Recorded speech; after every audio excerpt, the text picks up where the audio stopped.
Hello and welcome to this video about accidental manifestations.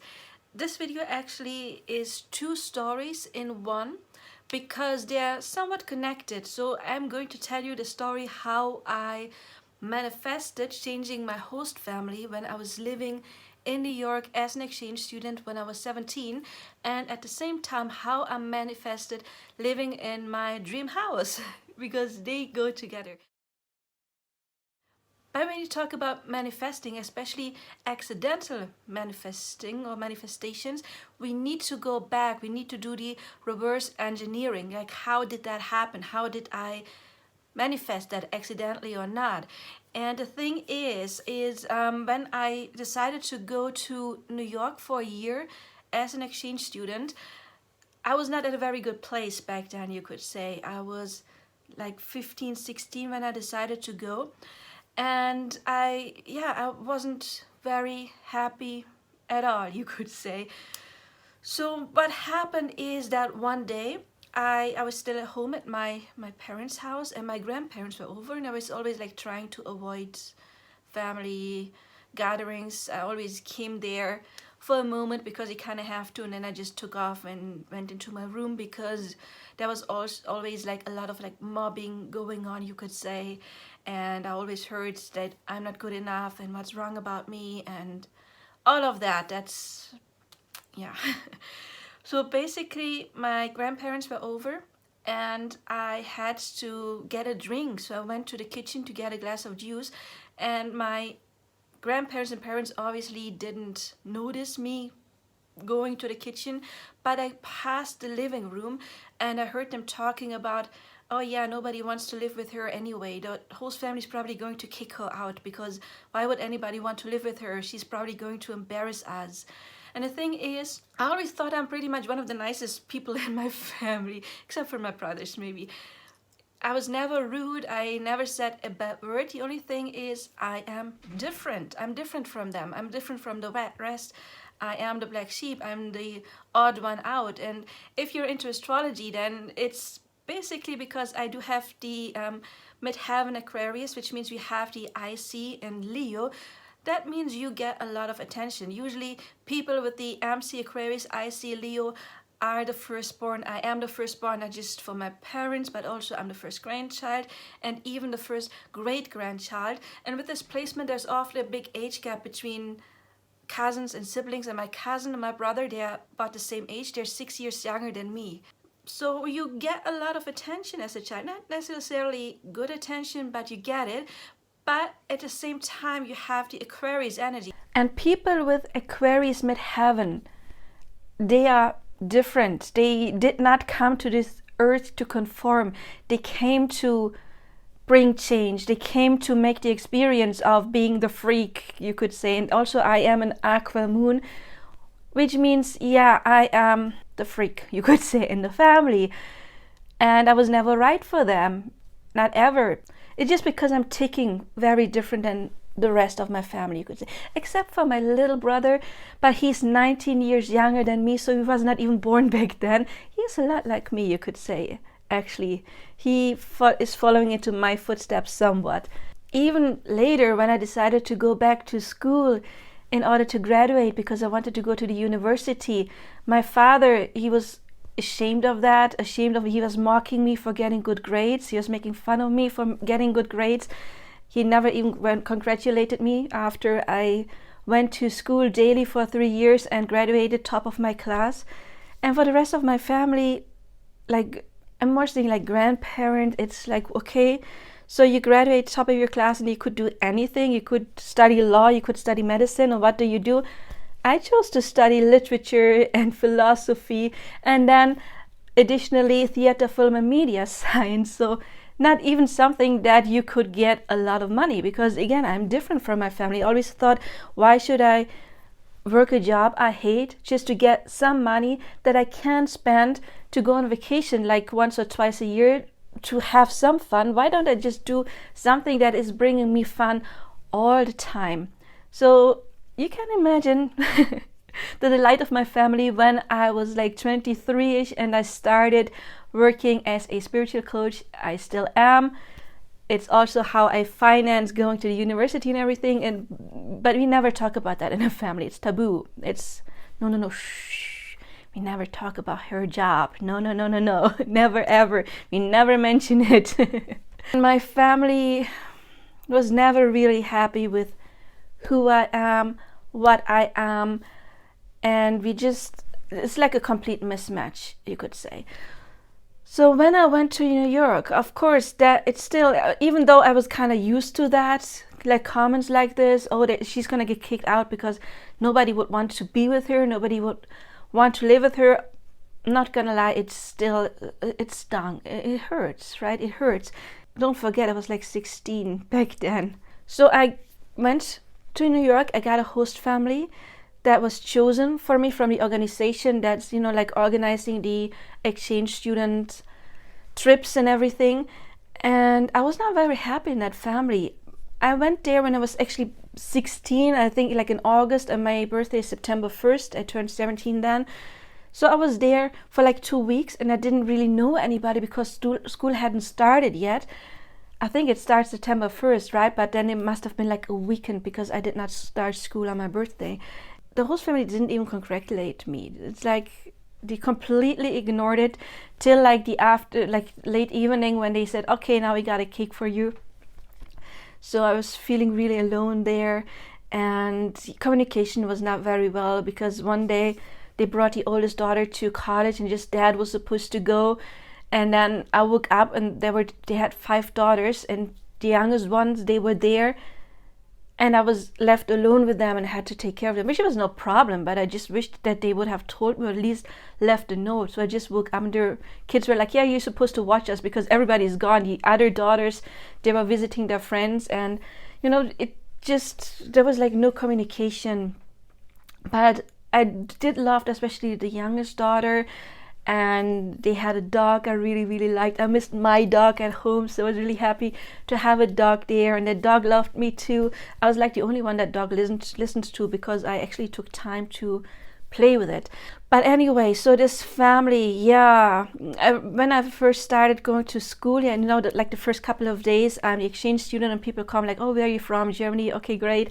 And what family do you live with? And whenever I said, oh, this family, people were like, oh, I'm so sorry. You live with them? Oops. And I was like, okay. I didn't really get it back then. Later on, I understood what they meant. But what happened is that I assume one of their daughters, the third youngest, she was maybe like 14, 15 back then. I guess she kind of like got jealous because, I don't know, that family, most people didn't want to have anything to do with them, and then people liked me. I don't know what happened.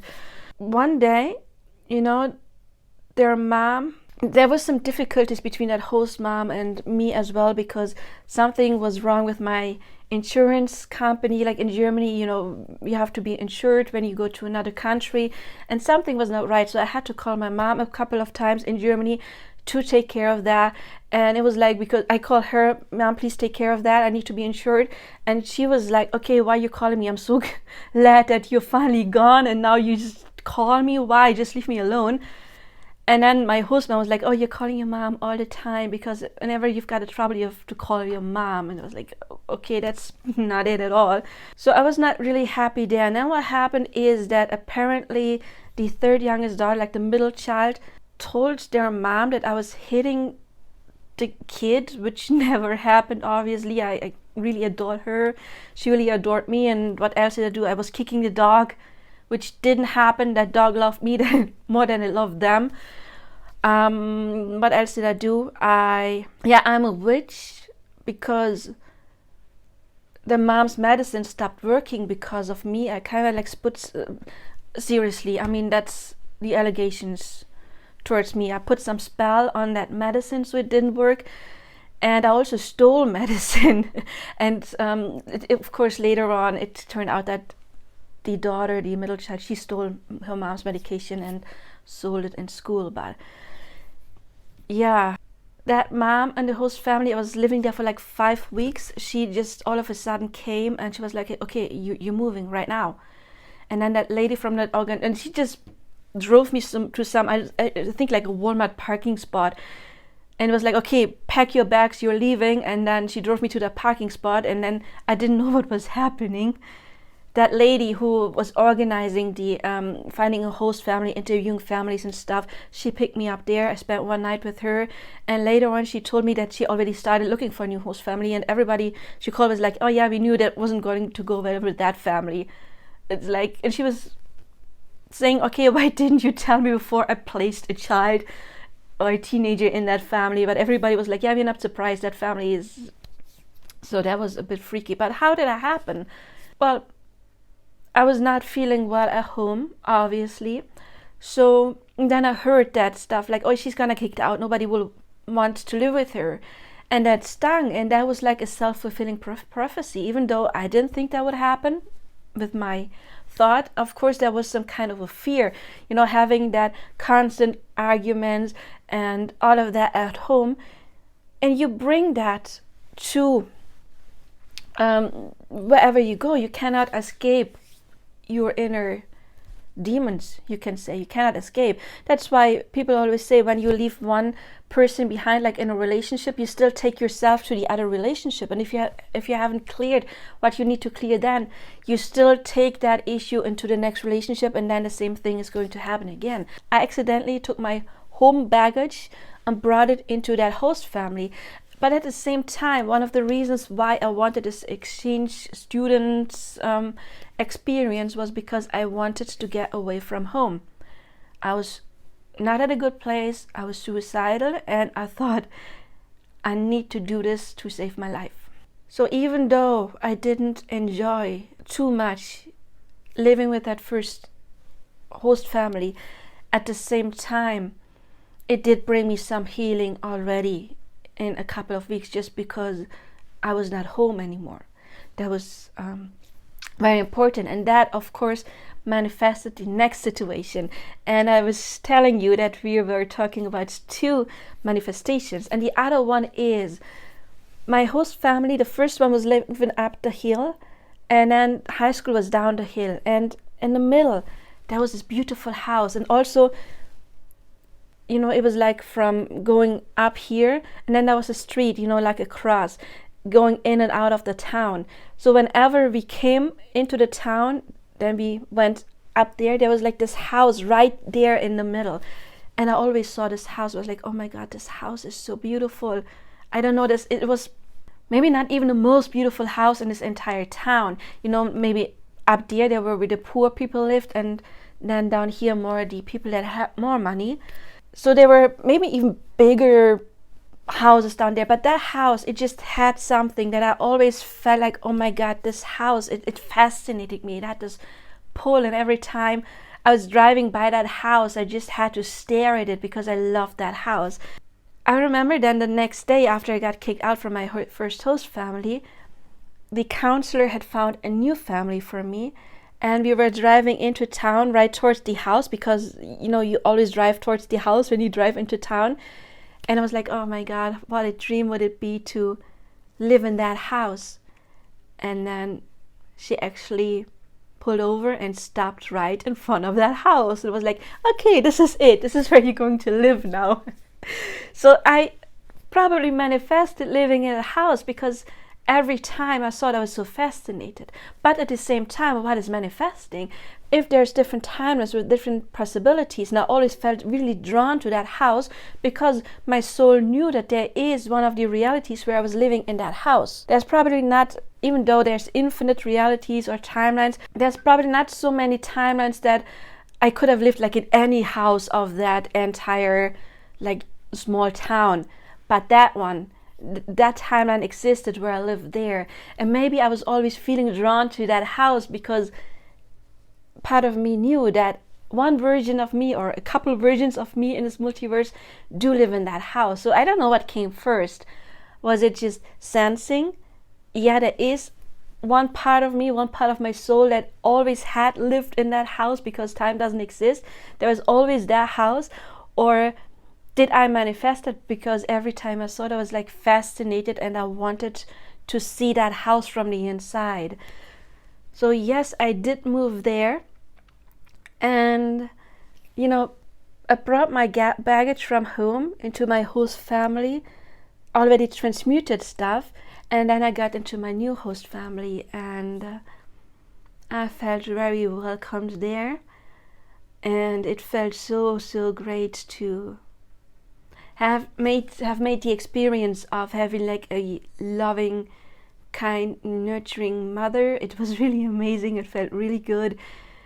I remember I wasn't homesick. I did miss my brother and my dog, and I was homesick hardly ever but the day before Christmas, because I was missing my brother so much, and I cried in school, and in the school, or like I think like 3 times that day teachers sent me to nurse because I just started crying because I was missing my brother.